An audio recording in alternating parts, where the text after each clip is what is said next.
committee really dedicating themselves to the betterment of their colleagues and our group here today. So, without further ado, I'm going to announce that this year's winner is Larry Campagna.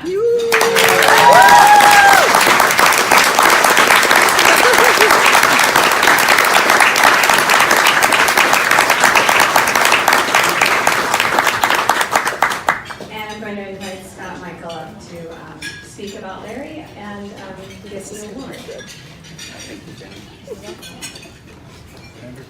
So I told Larry that I went back to the office a little bit this morning to tinker with my remarks, and I hit print, and I made a pit stop and grabbed the thing off the printer and headed out the office. And I reached in and opened up what I had pulled off the printer, and it was a series of IDR responses. So I could be reading those to you. Go ahead. I can. I am immensely honored that Larry asked me to introduce him today. I first met Larry during my earliest involvement in the tax section in the early 1980s. I started when I was 11. And we hit it off instantly as friends. Our lives and careers had taken a remarkably parallel track. We both, Larry lived in Houston, I grew up in Southwest Louisiana, we were both fans of the fans of the Houston Astros. We went to the Astrodome as teenagers. We were probably there unknowingly for some games, sitting in different sections back in the 1960s. We both debated in college and in high school. We both joined tax boutique firms, where I think initially neither of us knew much about tax. Now Larry knows everything about tax. I'm still an open question. Also, as many of you know, Larry and I enjoy a good meal together, often in Las Vegas, where we can do that. And I just want to mention that that's an experience that we shared with our good friend Bob Pope, who we all miss deeply today. I will note, by the way, that Larry learned to enjoy Vegas as a youth during many trips with his remarkable parents. His father was a pioneering NASA scientist. His mother was an accomplished dancer. Now, Las Vegas was no place for a pioneering NASA scientist, but his father and mother were both renowned magicians and hypnotists.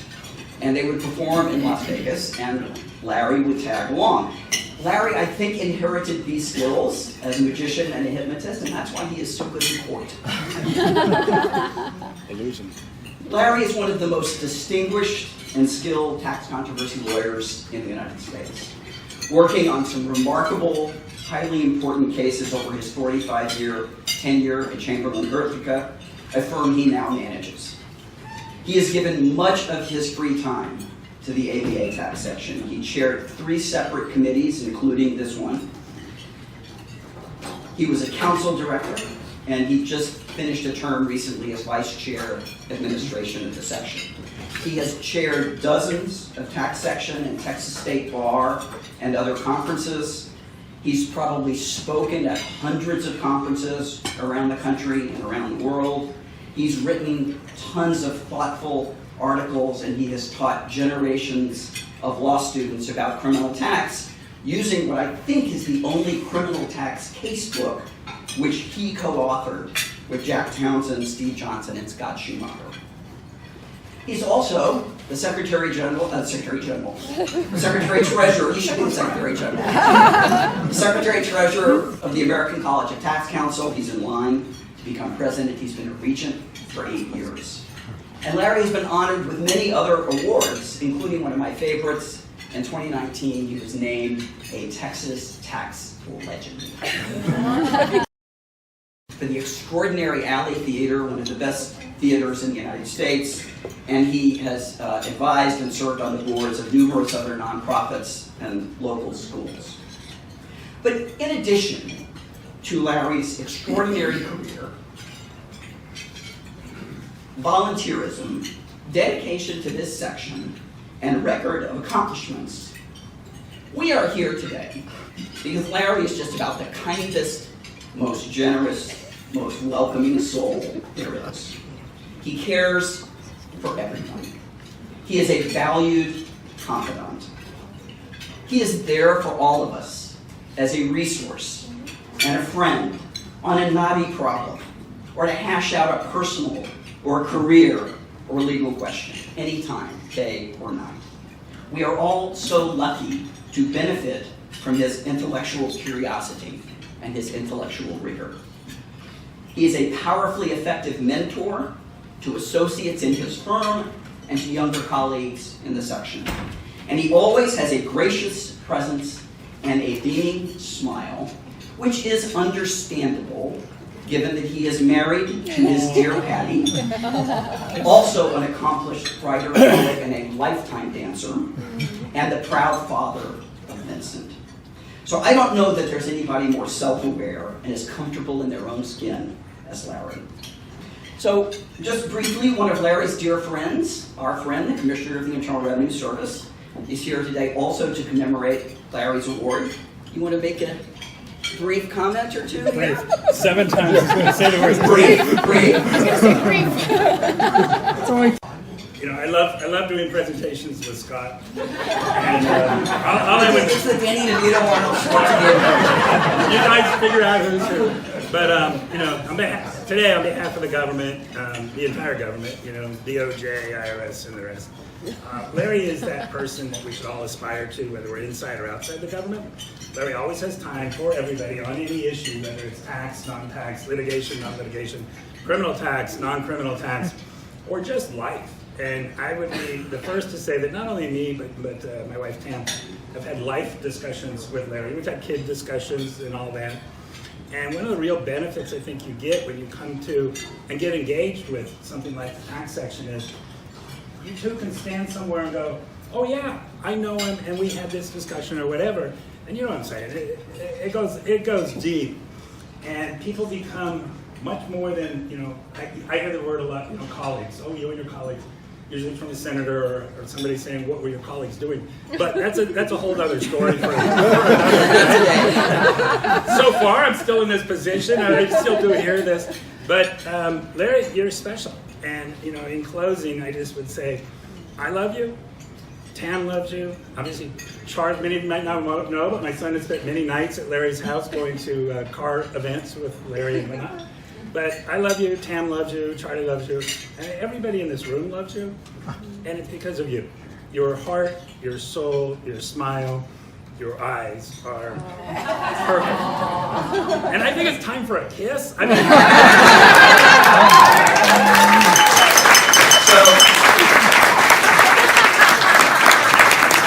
Jenny, had my notes. Jenny, do you want to? Sure, yeah, I'll pop up. So I knew Jules Ritholz just a little bit. Really just a little bit. But I didn't know him enough to know of his zest for life, his brilliance, his exuberance as a person, especially his excitement about the law and his fellow lawyers, and also his Renaissance person-like love for the theater, for the arts, for good food, for good drink, for his friends. Larry is cut from the same cloth. It's not a stretch to say that Larry is sort of the Texas version of Jules' 2022 style. And so this award could not go to a more appropriate and deserving member of this committee and this community. I'm honored, and Jenny I think is honored, I'm sure too, Very much so. present this award to Larry Compagna.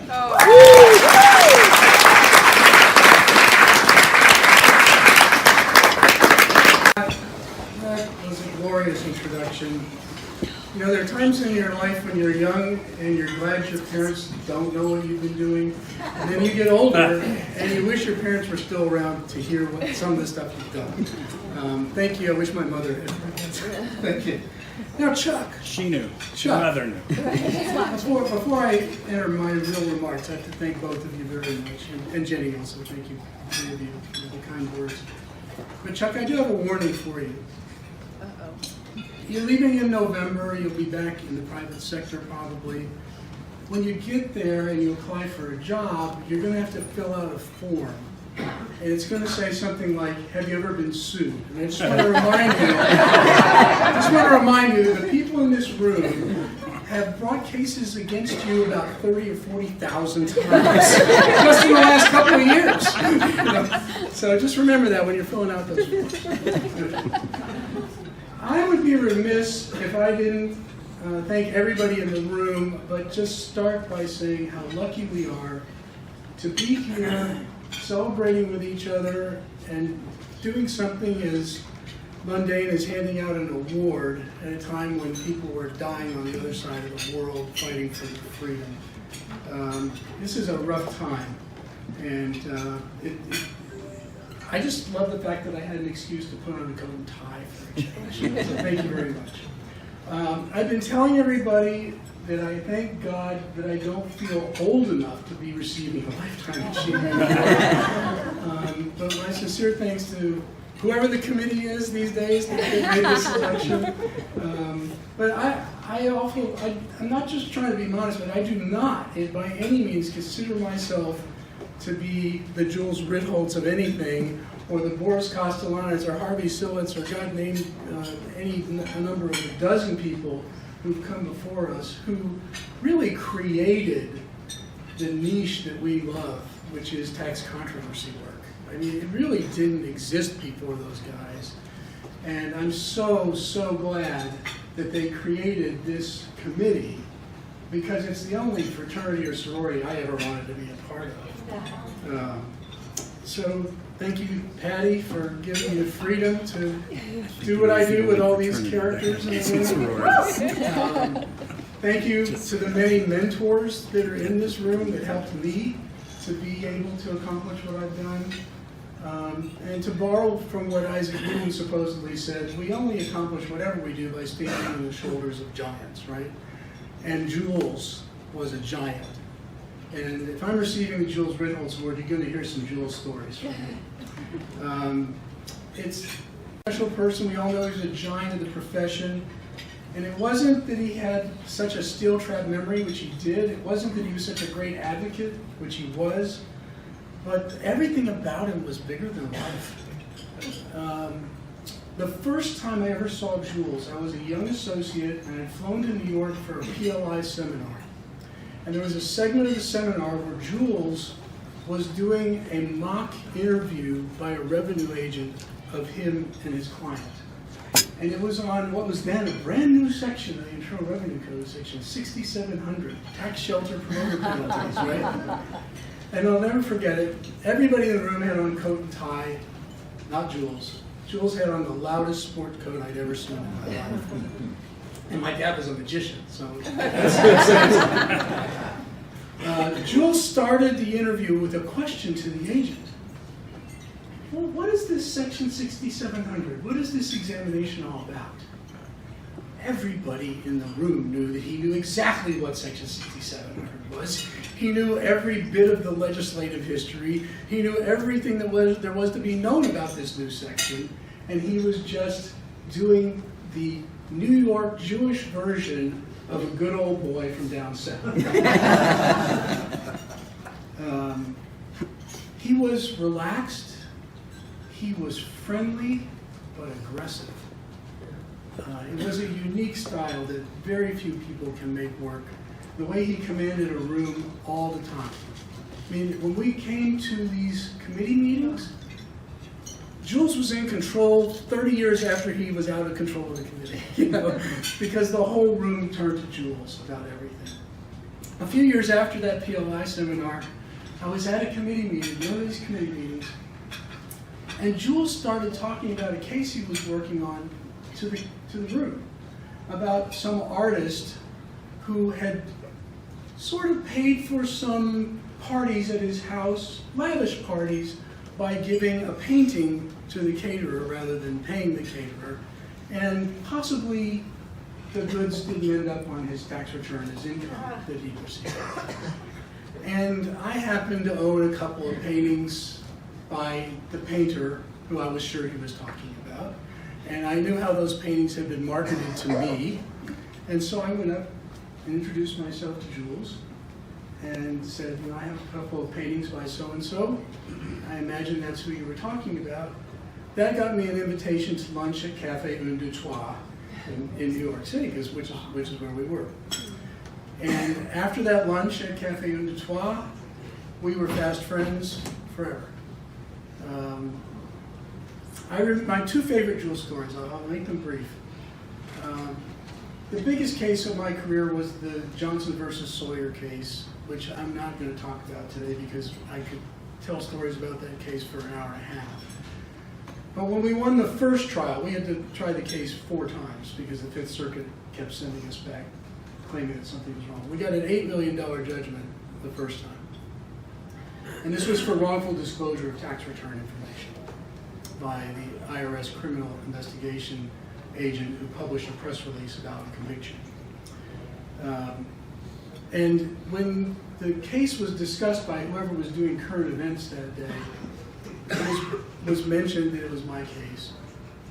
And Jules pipes up, "May we inquire about the fee arrangement?"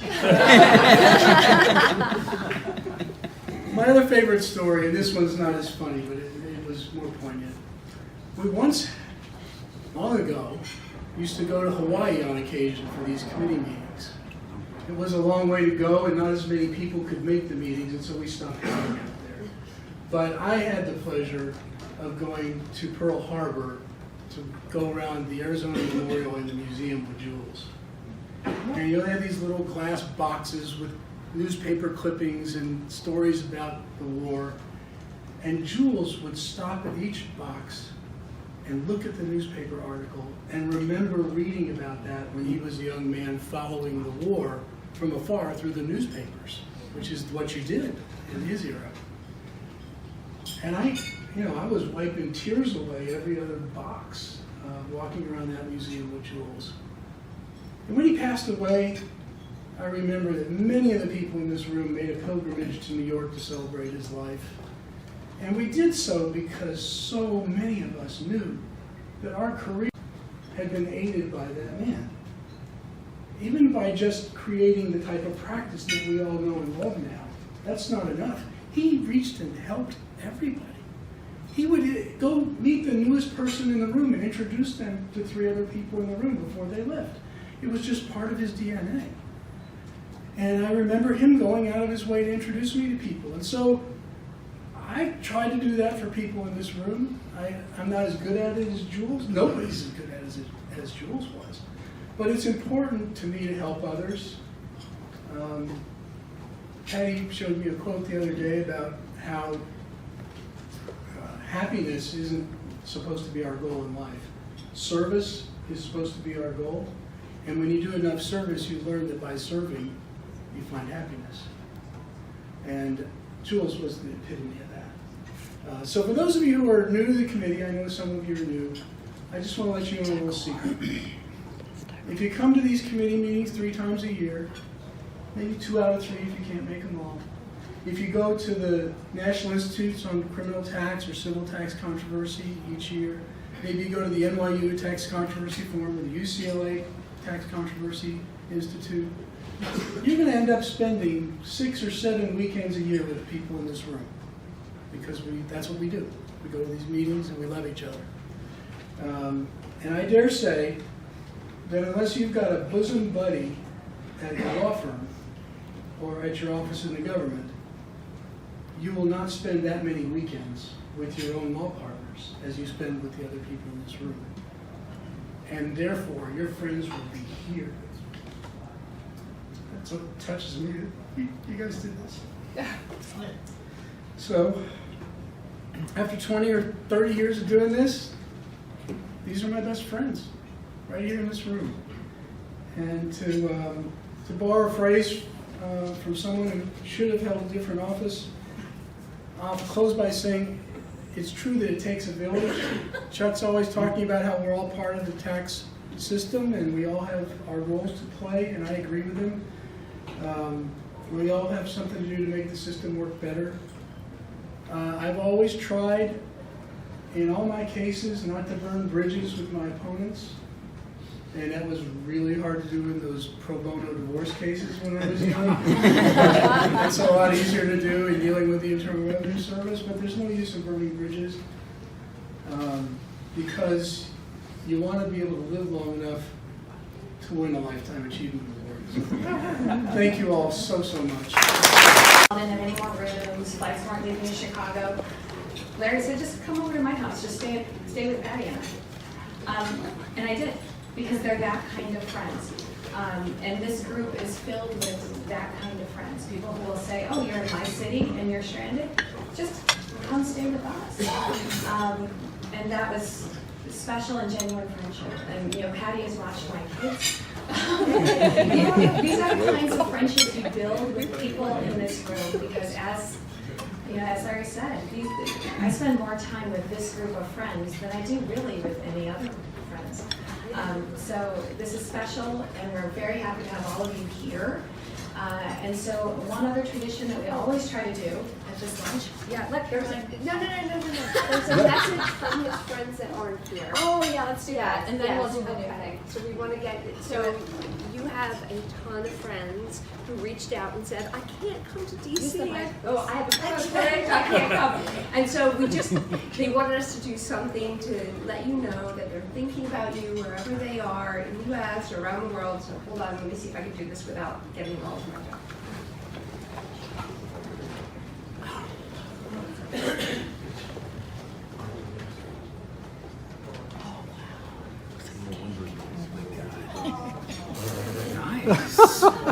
So if I had thought about this in advance, I would have brought you a Portillo chocolate. I'll send you one. It says, Larry, congrats from all of us who couldn't be here today. Oh, nice.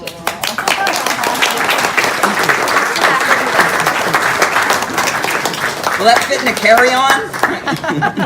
Let's come into the meeting tomorrow morning. We'll take care of it for you. Well, okay, so